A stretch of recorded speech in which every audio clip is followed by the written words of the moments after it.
Oke, assalamualaikum warahmatullahi wabarakatuh. Kali ini kita akan belajar tentang materi IPS di tema 8. Kita flashback atau kita mengulang lagi materi dari subtema 1 dan sampai dengan subtema 3. Yang intinya pada tema ini kita akan belajar tentang kegiatan ekonomi serta hubungannya dengan berbagai bidang, baik sosial maupun bidang-bidang ekonomi yang lain.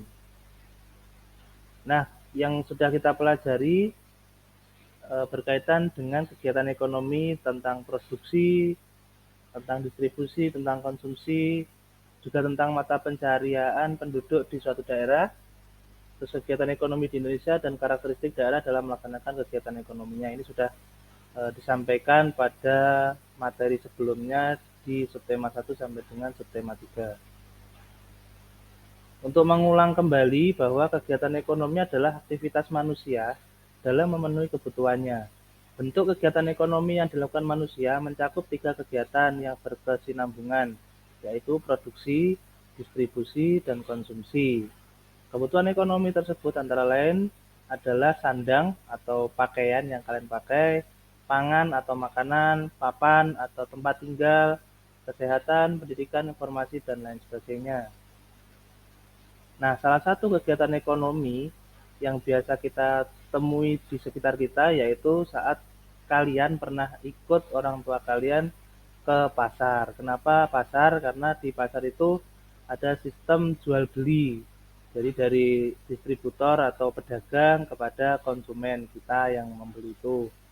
Dan distributor menerima barang yang dijual itu dari namanya produsen.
Nah, tujuan manusia melakukan kegiatan ekonomi adalah yang pertama, mencari keuntungan atau laba. Kedua, memenuhi kebutuhan manusia.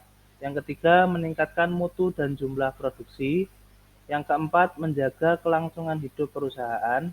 Dan yang kelima, mengganti barang yang rusak karena dipakai atau terjadi bencana alam.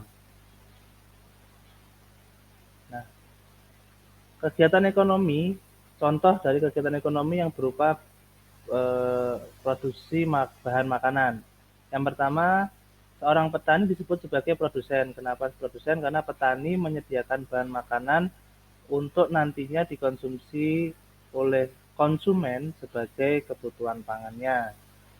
Yang kedua, distribusi. Nah, distribusi ini adalah pedagang yang ada di pasar tadi. Jadi pedagang menerima sayur dari petani kemudian dijual lagi kepada konsumen. Nah, konsumen adalah kita yang menggunakan jasa para pedagang untuk membeli barang dagangannya. Yang hasilnya nanti kita gunakan untuk bahan makanan. Nah, kesimpulannya bahwa kegiatan ekonomi sudah berlangsung dulu sejak zaman prasejarah. Kalau dulu zaman prasejarah terkenal dengan nama barter. Jadi menukar barang dengan barang yang lain. Misal kalau kalian butuh beras sedangkan kalian punya gula, nanti barternya adalah gula bertukar dengan beras. Itu dari zaman yang dahulu. Karena kebutuhan manusia sudah ada sejak manusia lahir dan berinteraksi di bumi. Sejak kebutuhan manusia hanya berburu dan beternak hingga kini berdagang dan melakukan aneka transaksi yang lebih banyak atau lebih kompleks. Jenis kegiatan ekonomi terbagi menjadi 3 dan tidak semua orang terlibat di dalam 3 aktivitas tersebut. Apa saja tadi? Yang pertama ya produksi, ada distribusi dan juga ada konsumsi. Tapi semua orang pasti menjadi bagian dari kegiatan ekonomi berupa konsumsinya. Nah, kegiatan ekonomi berdasarkan hubungan mata pencaharian masing-masing lokasi atau masing-masing wilayah di Indonesia itu berbeda karena Indonesia terkenal dengan daerah yang strategis. Kita kenal bahwa Indonesia itu negara yang agraris dan juga negara maritim. Negara agraris adalah negara yang kaya akan sumber pertanian atau perkebunan. Kalau maritim berarti berkaitan dengan air. Itu ada contoh-contohnya seperti yang bisa kalian lihat di gambar. Kegiatan ekonomi masyarakat berdasarkan sumber daya alam di lingkungan perairan, maksudnya seperti di sungai, di laut, atau di pantai, dan yang lain sebagainya. Contoh kegiatannya kalau di sungai itu ada namanya pasar apung di daerah Kalimantan. Jadi sistem jual belinya adalah di perahu yang ada di sungai. Nanti konsumen datang menemui pedagang di sana untuk membeli barang itu di pasar apung namanya. Yang berikutnya adalah contoh kegiatan pencarian hasil bumi oleh nelayan. Maksudnya seperti ikan yang sudah dicari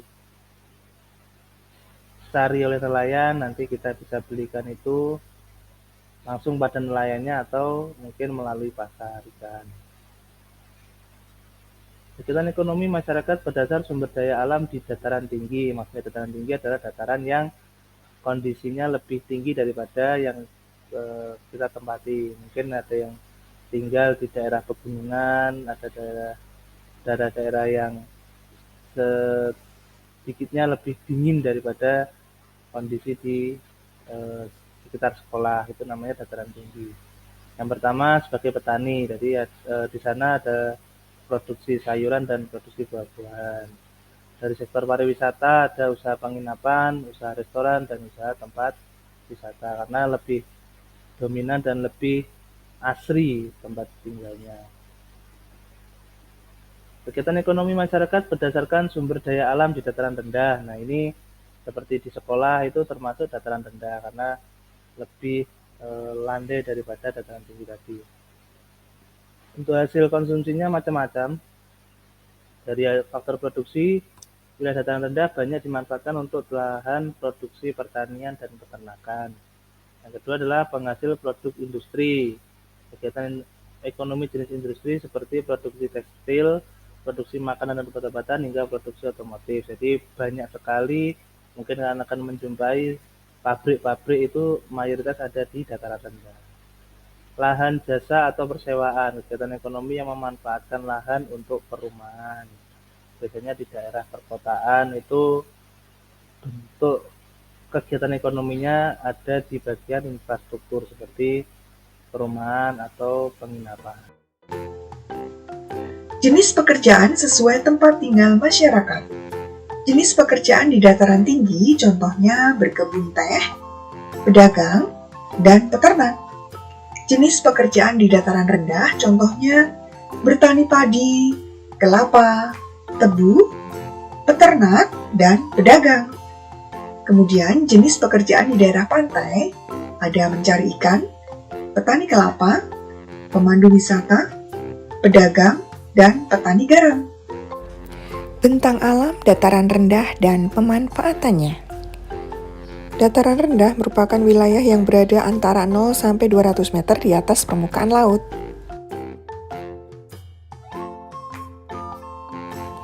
Dataran rendah banyak dimanfaatkan sebagai lahan pertanian dan perkebunan.